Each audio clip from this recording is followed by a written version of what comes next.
Ora, estamos de volta e está instalada a polémica. Esta polémica que aqui vamos falar situa-se territorialmente na faculdade, não, melhor, na Universidade de Coimbra, mas é bom esta conversa aqui para que outros casos, enfim, para também posicionarmos noutros casos que podem acontecer. No fundo, é apenas um ponto de partida para falarmos sobre o assunto, que é a eliminação da carne de vaca de uma dieta escolar. Temos um painel fantástico. Rita Rodrigues, coordenadora de comunicação da Associação Natura Portugal. Natura Portugal, é melhor correto. eu pôr os óculos, que estar aqui armada em tonta e ponho os óculos. Maria do Céu Salgueiro, produtora de bovinos no Alentejo e também pertence ao Conselho Consultivo de Mulheres Agricultoras, que pertence à CAP, Confederação dos Agricultores de Portugal. E Daline Leão, vice-presidente da COFAGRI, Confederação Nacional de Cooperativas Agrícolas e do Crédito Agrícola de Portugal, e também presidente da FENAPecuária. FENAPecuária tem tempo para isto tudo? Pois tem. E Alexandra Vasconcelos, bem nossa conhecida, especialista em Medicina Natural Integrativa e Anti-envelhecimento. Pois bem, a cantina da Universidade de Coimbra decidiu o Sr. Reitor eliminar o consumo da carne de vaca com efeitos a partir de janeiro de 2020. E nós, antes de começarmos este painel, fomos ouvir alguns estudantes lá mesmo da faculdade, ou melhor, da Universidade de Coimbra. A universidade é composta por várias faculdades, portanto não pode ser faculdade, tem que ser universidade. E, portanto, vamos ver o que eles disseram. Se for para contribuir para o ambiente e se essa contribuição efetivamente, tendo em conta os 20 mil estudantes da Universidade de Coimbra, concordo plenamente. Há outras medidas que podem ser tomadas e efetivamente já foram, começando com a eliminação das garrafas de água, principalmente em algumas faculdades. Mas eu acho que pouco a pouco, se toda a gente ou se a maior parte das pessoas forem tomando pequenas medidas, lá está, as coisas vão rolando e vamos conseguir sensibilizar passo a passo as pessoas relativamente a essas questões. Sinceramente, acho que a solução não é tipo proibir, é garantir que as fontes são tipo ecologicamente sustentáveis. Tipo, as pessoas vão continuar a comer carne, desde que seja produzida de forma sustentável, está tudo bem, eu acho. Uma medida até bastante correta. Acho que com o que tem acontecido ultimamente com a Amazónia e todos os problemas que tem levantado para o conhecimento público, que é uma medida que vem ajudar o ambiente, claro. Está bem que limita um bocadinho as opções dos estudantes, mas não será assim algo que não se possa aguentar.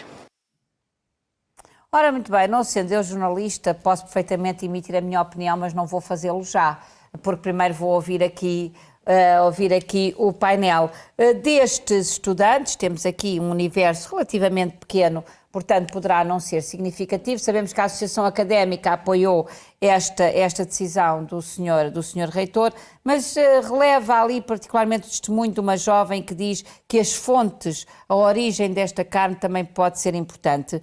A Rita, que é coordenadora da Associação Natura Portugal, o que é que lhe parece este testemunho desta jovem? Nós estamos perfeitamente alinhados com aquilo que foi dito, ou seja, efetivamente a forma como se produz a carne é muito importante neste processo. Quando estamos a falar que hoje em dia se pode produzir carne através de pastos que são mistos, em que, por exemplo, existe uma produção agroflorestal, isso tem um menor impacto no ambiente e pode fazer com que as pessoas consumam de uma forma mais sustentável. E isso, a par com, obviamente, uma redução no consumo e uma diversificação no consumo de carne, já tem um impacto positivo para o planeta, sem dúvida. Claro, portanto, de facto, seria mais prudente da parte do Sr. Reitor, e cabe-lhe ser prudente no cargo que ocupa, seria mais prudente ter pensado na forma como a carne seria produzida do que ter esta medida tão radical. Em boa verdade, é prudente para todos nós. Eu acho que, e é o que defendemos na WWF, o futuro passa por mudarmos os nossos padrões de consumo e pensarmos e valorizarmos não só aquilo que estamos a comer, mas a forma como essa comida nos chega e chega ao prato. Olha, ao seu lado tem uma senhora, que é a Maria do Céu Salgueiro, que é produtora de bovinos no Alentejo, que tem essa preocupação, não é? Sim. Maria do Céu, parece que aqui também não vem ensinar grande coisa aos produtores, não é? Como é que é produzido o seu gado? Maia, eu desde já agradeço o convite, porque acho que faz todo o sentido o setor resiliente como é, dar nota da nossa irritação, se por aí podemos dizer, porque estamos a falar de uma atividade económica da qual nós vivemos.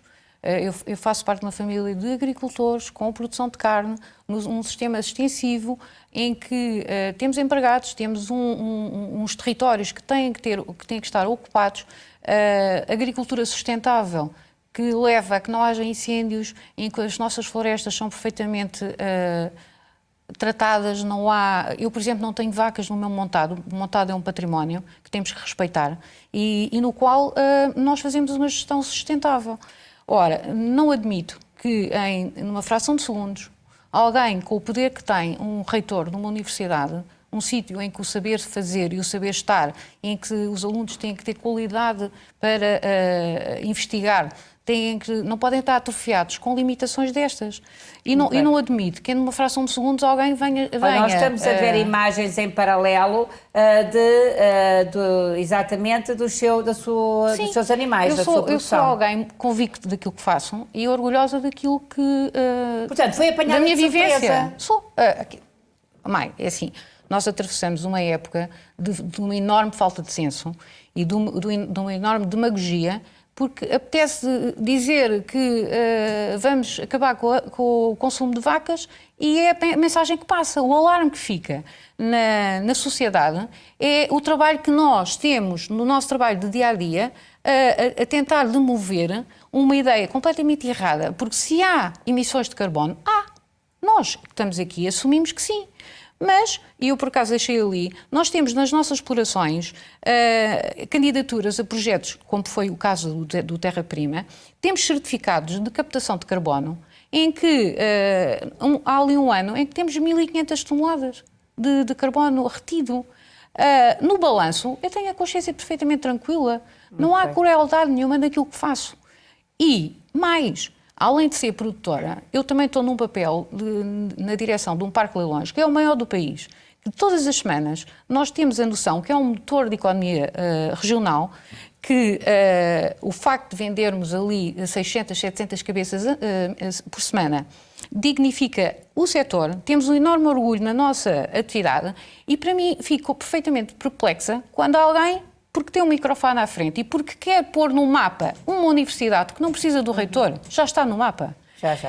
Eu passo por ser um protagonismo muito pessoal. Maria do Céu, de facto, muito obrigada pelo seu testemunho. Eu vou deixar o Idalino para o fim, porque tenho uma pergunta muito concreta a fazer-lhe.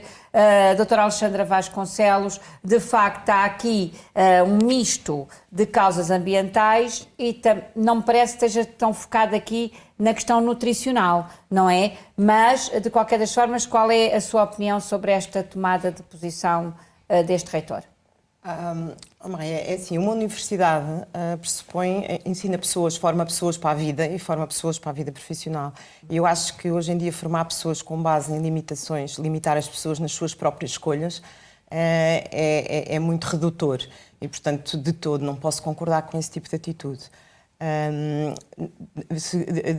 Relativamente à parte nutricional da carne, eu muitas vezes refiro muito isto. Eu acho que nós nos temos que reportar à nossa essência e ao nosso DNA e ao homem, aos nossos primórdios. Nós somos omnívoros. O que é que isto significa? Significa que temos que comer carne e temos que comer, somos herbívoros, somos carnívoros e, portanto, o nosso sistema e o nosso DNA e o nosso corpo precisa desta variedade alimentar. Ok? Isto é a nossa essência. Agora, obviamente, que se comete extremos. As sociedades levam-nos a estes extremismos que não faz sentido nenhum também.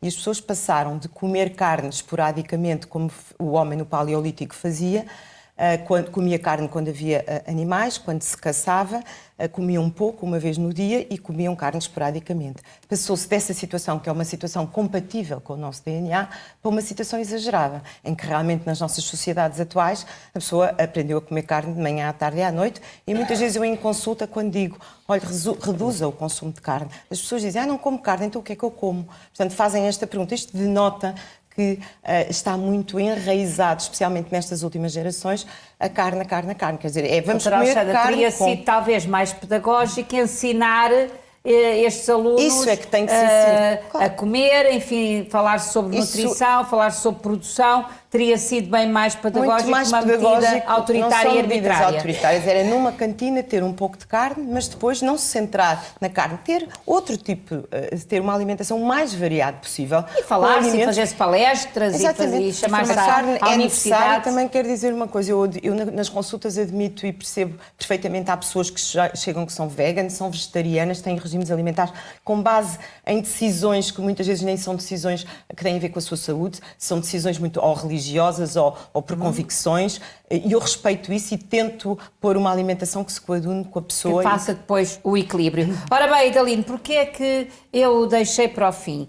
Pelo seguinte, porque tendo aqui, sendo vice-presidente aqui da Confagri, e também estando aqui ligada à Fanapecuária, eu queria perguntar, também poderia ter colocado esta pergunta à Maria do Céu, mas vou-lhe colocar assim, se estão a pensar tomar alguma posição mais formal, no sentido que esta medida não seja implementada, uma vez que só em janeiro de 2020 é que vai, enfim, vai ser posta em prática. Bom dia, Maia. Obrigado pelo convite. Antes de mais, deixe-me só dizer-lhe que foi com um enorme espanto que tomamos conhecimento desta decisão, ainda para mais vindo de uma universidade. Palco de tolerância, palco de liberdades e de conhecimento. Portanto, para nós, começamos logo a estranhar o efeito castrador da liberdade de cada um. Com certeza. Depois, numa questão que me coloca, é evidente que nós, na Confagri e na Fanapecuária, estamos preocupados. Temos uma posição muito responsável sobre estas questões. Não criticamos só por criticar.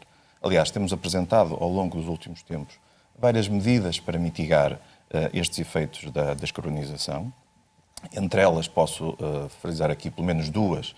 Nós defendemos que as cantinas públicas deviam sim introduzir variáveis e critérios de distância onde o produto é produzido e consumido. Isso sim iria contribuir para a diminuição da pegada, isso sim é que devia ser executado. Ou, por exemplo, falar da mudança do círculo da economia, falar na economia circular, valorizando os efluentes, os estrumes na aplicação dos solos em detrimento dos adubos sintéticos. Isto sim seria verdadeiro, isto sim seria pedagógico. É evidente que os agricultores estão revoltados. Bem, e vão fazer alguma coisa? Neste momento é tudo muito cedo para se dizer. Agora, obviamente que a revolta está instalada. Já fizemos algumas diligências a quem manda e estamos atentos e neste momento tudo é possível.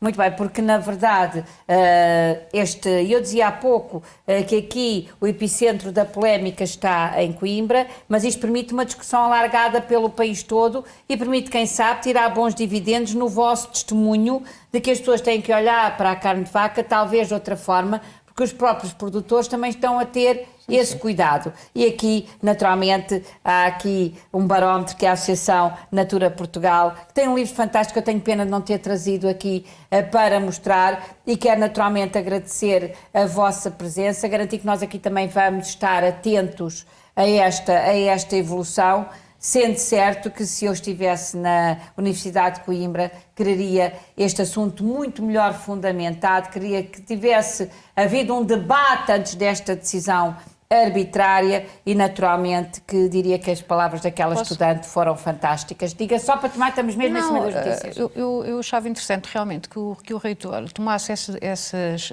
decisões numa de ter em conta o desperdício alimentar que é em 14 cantinas deve ser atroz. Sim. E o desperdício tem 8 a 10% de emissões. Muito bem. Não se pode esquecer. E lembrar que as explorações que têm as vacas, que têm as ovelhas, que têm os porcos, é a desertificação do interior que está em causa.